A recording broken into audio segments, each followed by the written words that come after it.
दर्जनों यूनिवर्सिटी हैं बिहार में जिसके शैक्षणिक गुणवत्ता के ऊपर इन तमाम अधिकारी पदाधिकारी, एक प्रोफेसर तो हमको कह दिया कि 2 लाख रुपये वेतन मिलता है, नहीं है क्लास लेंगे तो क्या हो जाएगा, 2 लाख हमारा आई थी ना। तो इस तरह के सवाल जब उत्पन्न होंगे और 2-2 लाख रुपये वेतन लेकर के कोई प्रोफेसर मगजमारी आकर के खाली टिफ़िन खोल करके और हेड ऑफ डिपार्टमेंट के रूम में बैठकर खाली नाश्ता करेंगे, उसके बाद कोरम अटेंडेंस बनाकर जब चले जाएंगे और प्यून के ऊपर छोड़ देंगे कि देख लेना ये सब क्वेश्चन लिखवा देना, तो यहाँ की शैक्षणिक गुणवत्ता के ऊपर बोलना बहुत ज़रूरी है। क्यों? नमस्कार, आप देख रहे होंगे झकास भारत। मैं रविकांत, मेरे बगल में आदित्य जी हैं और अभी पढ़ाई कर रहे हैं पटना विश्वविद्यालय से। मैं पटना विश्वविद्यालय का एक खबर देखा, पढ़ा और जाना, तो उसके कई विश्वविद्यालयों की मान्यता पर जब ग्रहण लगने लगी तो उन सैकड़ों वर्षों से चल रही विश्वविद्यालय की अस्मिता पर एक बहुत बड़ा प्रश्न खड़ा होता है कि आखिर कैसे कोई विश्वविद्यालय जहां से एक आंदोलन उठी थी और पूरे इंदिरा गांधी की सरकार की तख्ता पलट कर दी थी और वहां के कई छात्र इसी राज्य का मुख्यमंत्री हैं और न जाने कहाँ कहाँ कौन कौन से पद और दायित्व IAS IPS और देश के विभिन्न पदों पर भी गए हैं और देश के वित्त मंत्रालय तक संभाले हैं। तो उस यूनिवर्सिटी की जब स्थितियां खराब होगी तो बात करना आवश्यक होगा। छात्र हैं आदित्य, तो आदित्य अभी पटना यूनिवर्सिटी पर मैं सबसे पहला बात करना चाहूँगा, उसकी ग्रेडिंग और ये सब बातों पर मैं बाद में बात करूँगा। पहले भी पढ़ाई का स्तर हमें ज़रा समझा दीजिएगा। सबसे पहले तो झकास भारत में हम आए हैं, इसके लिए आपको धन्यवाद देते हैं। पटना विश्वविद्यालय का जहाँ तक बात होती है तो पटना विश्वविद्यालय को, पूरे यूनिवर्सिटी को B ग्रेड मिला है और पटना कॉलेज जिसका मैं छात्र हूँ उसको C ग्रेड मिला है। और इस बार भी NAAC टीम आ रही है और NAAC टीम के आने के कारण हमारे विश्वविद्यालय में बात चल रही है कि ऑनलाइन क्लासेस की बात हो, क्योंकि कोविड-19 के कारण क्लासेस पूरी तरह से ठप हो गई थी। पढ़ाई कुछ नहीं हो रहा था, कोई तरह का काम नहीं हो रहा था।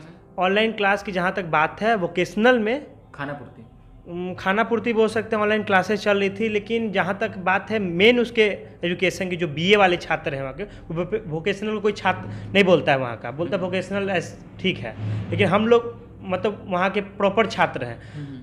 हम लोग की बात करें जाए तो हम लोग का एकदम क्लास नहीं चल रहा है, कोई ऑनलाइन मोड हो चाहे ऑफलाइन मोड हो। बात चल रही कि हो सकता है 8 से स्टार्ट हो जाए और यही बीच में हम लोग का एग्ज़ाम भी ले लिया गया था। जब आप एग्ज़ाम ले सकते हैं तो क्लासेस कराने में क्या दिक्कत है?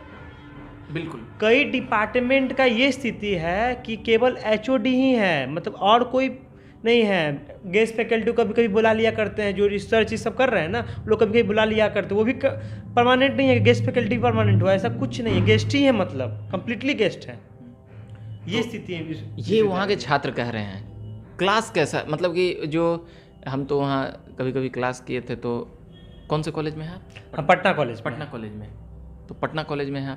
पटना कॉलेज की ही मान्यता पर सबसे ज़्यादा वहाँ का सवाल उठाया गया है। इस बार NAAC की टीम आ रही है तो बोला जा रहा है कि अगर आप अपने आप को अपग्रेड नहीं करते हैं तो मान्यता रद्द कर दी जाएगी। NAAC की टीम बोल रही है, यूनिवर्सिटी को देखता है, विश्वविद्यालय अनुदान आयोग UGC बोल रही है कि अगर अपने आप को आप अपग्रेड नहीं करते हैं, जो कि हमको एकदम नहीं लग रहा अपग्रेड करने की बात हो। अब NAAC की टीम आई है तो बहुत सारे डिपार्टमेंट में, नाम नहीं लेंगे किसी डिपार्टमेंट का विश्वविद्यालय के, लेकिन कई डिपार्टमेंट में ये बात हो रही है कि आपका अब ऑनलाइन क्लासेस स्टार्ट होगी। सबसे बड़ा सवाल है कि बात हो रही है कि मई या जून में एग्ज़ाम हो जाएगा। 3rd ईयर के एग्ज़ाम का बात हो रहा है, जब मई में हो जाएगा, उसकी 1 महीना बाद 2nd ईयर के बच्चे जो अभी तत्काल में 2nd ईयर में 2nd ईयर का एग्ज़ाम देंगे। सबसे बड़ा विषय है कि 2 महीना में आप 3rd ईयर को कैसे कंप्लीट करिएगा सिलेबस, और 2nd ईयर के जो बच्चे हैं जो 3rd ईयर में अब जाने वाले हैं, उनको अब 2 महीना में 3 महीने में कैसे क्लास कराइएगा? 2 महीना में कोई मिड ईयर और लास्ट ईयर का पढ़ाई हो सकता है, संभव है। अगर नहीं है संभव तो बिहारी में हो सकता है, अगर ऐसा होता है तो। उसके बाद भी 2-2 नंबर 3-3 नंबर से यहाँ बच्चों को फेल कर दी जाती है। कई छात्र तो हम लोग के पास ऐसे आते हैं जो बोलते हैं कि 3rd ईयर के में है और हमको 2-3 नंबर से सब्सिडरी में, जिसको अगर बात की जाए तो हाई इम्पॉर्टेंट है। आप कभी नहीं सुने होंगे दिल्ली विश्वविद्यालय के छात्र BA में फेल हो गए हों, लेकिन यहाँ फेल होते हैं। ये सबसे गंदी बात ये है, आप तो पढ़ाई भी नहीं कराते हैं, दूसरी बात आप फेल कर देते हैं बच्चों को। जब पढ़ाई नहीं, देखिए फेल तो वो तो कॉपी चेक होगा, तो उसमें तो शायद कुछ टीचर जैसे चेक करते होंगे। जब पढ़ाई ही नहीं हुआ है तो एग्ज़ाम किस बेसिक पे ली जाती है? और सिलेबस वाइज, जैसे सिलेबस आप लोगों को कुछ प्रोवाइड किया जाता है? सिलेबस प्रोवाइड नहीं किया जाता है। लाइब्रेरी वगैरह कुछ हमें हालचाल सुनाएं। पटना कॉलेज की लाइब्रेरी का स्थिति बहुत ख़राब है, किताबें एकदम नहीं है। हाँ, जो किताब हैं वो किताब केवल खाना पूर्ति है, मतलब पेज पलटिएगा कब फट जाएगा, कभी दीमक खाया हुआ है तो कभी पेज सही से नहीं है। अगर फॉर्मेट की बात किया जाए, कभी 10 के बाद 15 आ जा रहा है पेज, ये स्थिति है। मतलब पटना कॉलेज की लाइब्रेरी की ये स्थिति है। तो और बाकी की तो बात आप छोड़ ही दीजिए।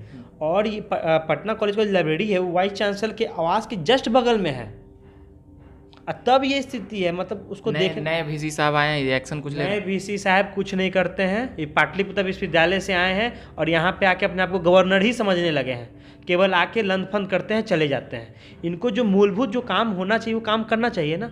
अभी आप मास कम्युनिकेशन के भी छात्र रहे हैं, आपको हम बता दें पटना विश्वविद्यालय में जो मास कम्युनिकेशन का जो क्लास है उसके ना एचओडी है और ना टीचर है। हिंदी डिपार्टमेंट में इस सब की क्लासेस चल रही है। एचओडी जो हैं वो मास कम्युनिकेशन के हिंदी डिपार्टमेंट कंडक्ट कर रहे हैं। ये सोचने वाली बात है कि वोकेशनल जो सबसे ज़्यादा पैसा भी कोई भी यूनिवर्सिटी या कॉलेज को देता है, वो उस यूनिवर्सिटी के कॉलेज में उस डिपार्टमेंट तक नहीं है।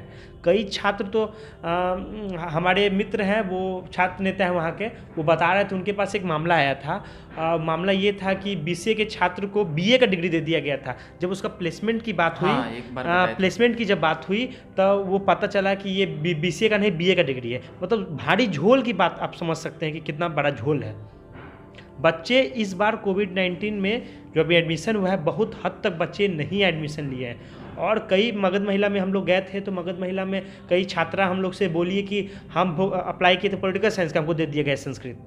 अच्छा, ये सब्जेक्ट आपको दे दिया? सब्जेक्ट ज़बरदस्ती दे दिया जा रहा है। मतलब सीट इतना खाली रह जा रहा है कि आपको ज़बरदस्ती ठेला जा रहा है कि आप ये सब्जेक्ट ले लीजिए। अब बच्चा को ऑनर्स के बारे में कुछ पता ही नहीं है तो बच्चा पढ़ेगा क्या?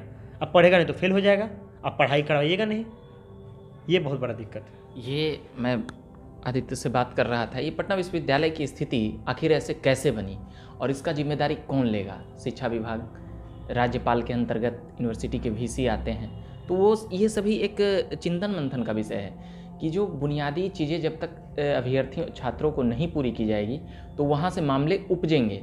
और वहाँ से जब यही पटना विश्वविद्यालय क्या क्या नहीं कहा जाता था, अलग अलग विदेशों की यूनिवर्सिटी से इसका मूल्यांकन किया जाता था। हाल ही में शताब्दी वर्ष मनाया गया था, प्रधानमंत्री जी भी आए थे 2017-18 में, आए लंबा चौड़ा भाषण हुआ। मुख्यमंत्री जी भी आए थे।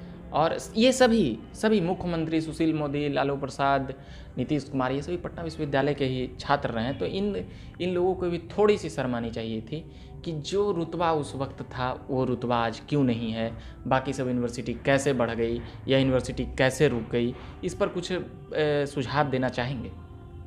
देखिए, पहले तो यूनिवर्सिटी को खुद अगर आप बोलते हैं कि वो सेंटर विश्वविद्यालय के दर्जा की बात हो तो इसका अभी खुद पहले तो यूनिवर्सिटी को खुद अपने आप को ठीक करना होगा, उसके बाद ही सरकार इस पे सोचेगी। लेकिन सरकार को भी इसे सोचना चाहिए, बिहार सरकार को विशेष या केंद्र सरकार खुद सोचे कि जो पुराना विश्वविद्यालय है जहाँ से जो कई मुख्यमंत्री बिहार को दिया, अभी आपको जो कानून मंत्री हैं, जनसंचार मंत्री हैं, रविशंकर प्रसाद जी वहीं के छात्र हैं और नीतीश कुमार जी वहीं के इंजीनियरिंग फैकल्टी के ही छात्र हैं। उसके बाद भी वहाँ के टीचर को क्यों नहीं अपग्रेड किया जाता है? जो अगर असिस्टेंट प्रोफेसर हम लोग में हैं तो उसको क्यों नहीं उसको परमानेंट कर दिया जाता है? अगर परमानेंट, अभी लोग आते हैं अपने मन से तो पढ़ाते नहीं हैं, बुला लिया जाता है कभी भी, उनको कभी भगा दिया जाता है। तो अगर परमानेंट हो जाएंगे तो पढ़ेंगे तो बच्चे पढ़ेंगे तो रिजल्ट होगा तो ग्रेडिंग अपने आप सुधर जाएगी। लेकिन पहले आप पढ़ाइएगा तब ना ग्रेडिंग सुधरेगी, तभी ना उसका विकास होगा। क्या प्रोफेसर है नहीं, या जो गेस्ट प्रोफेसर आते हैं ना आप लोग के, एक जो तय वेतन पर वो लोग आते हैं, तो वही लोग ज़्यादा अच्छा पढ़ा देते हैं। कभी कभी तो वही पढ़ाते हैं अच्छा। ज़्यादातर जितना वोकेशनल कक्षाएं चलती हैं विश्वविद्यालय में, उस सभी में असिस्टेंट प्रोफेसर ही पढ़ाते हैं, जो गेस्ट फैकल्टी होते हैं वही पढ़ाते हैं। अब वो कभी कभी तो देखा जाता है कि एचओडी से अच्छा ही पढ़ा देते हैं।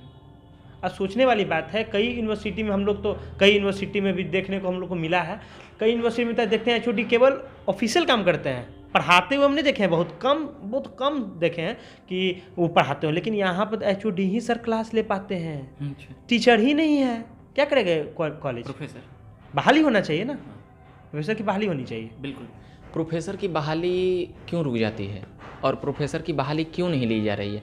ऐसे कई सवाल हैं। मैं लगातार बात करते रहता हूँ छात्रों से, तो आज सोचा कि पटना विश्वविद्यालय का जो खबर एक तरह से पूरे तरह प्रकार से ये एक शर्मिंदा वाला विषय है।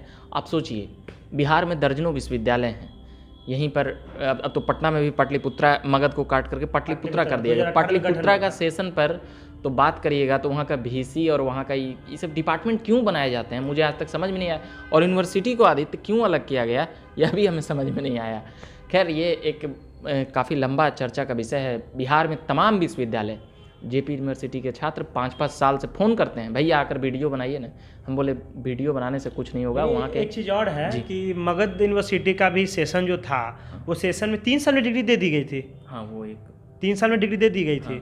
तो स्थिति सुधर रही है। राजभवन का गाइडलाइन सेशन में तो पटना विश्वविद्यालय बहुत बेहतर है। वो तो 3.25 ही साल में दे देती है। लेकिन बिहार में कई यूनिवर्सिटी हैं जहाँ 3 साल में डिग्री मिल जाती है। मगर वहाँ का एडुकेशन क्वालिटी, मतलब शैक्षणिक गुणवत्ता की बात होती है। तो प्रोफेसर जाएंगे नहीं तो छात्र क्या पढ़ेंगे? नहीं पढ़ेंगे तो चोरी करके कई जगह लिखा जाता है, कई जगह ऐसी हो जाता है। पटना यूनिवर्सिटी में टाइट एग्जाम होता है तो अभ्यर्थी फेल कर जाते हैं। यही सच है ना? नहीं, ऐसी बात नहीं है। जो अभी नया विश्वविद्यालय की बात करें, पाटलिपुत्र विश्वविद्यालय, जिसकी गठन 2018 में हुई है, वहाँ के भी कई छात्र, कई कॉलेज हैं उसमें तो कम से कम 2-3 जिला का कॉलेज इसमें सम्मिलित है।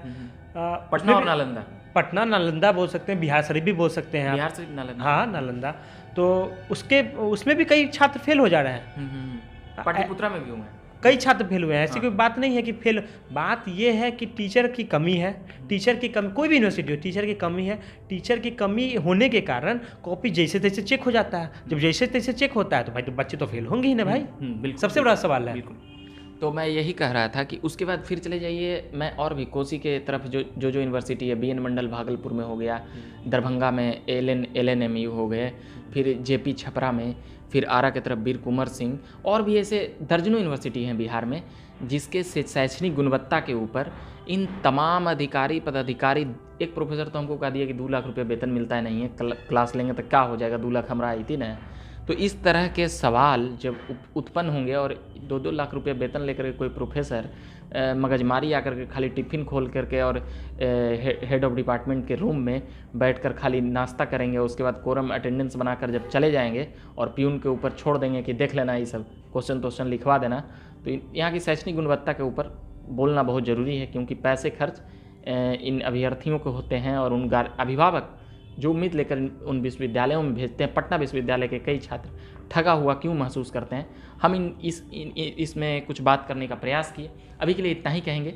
झकास भारत देखते रहिए। अभी आदित्य थे हमारे साथ, कई बार सहयोगी के नाते खड़े भी रहते हैं, और बाकी झकास भारत तमाम मुद्दों और चीज़ों के साथ आता रहेगा। तो अभी के लिए धन्यवाद।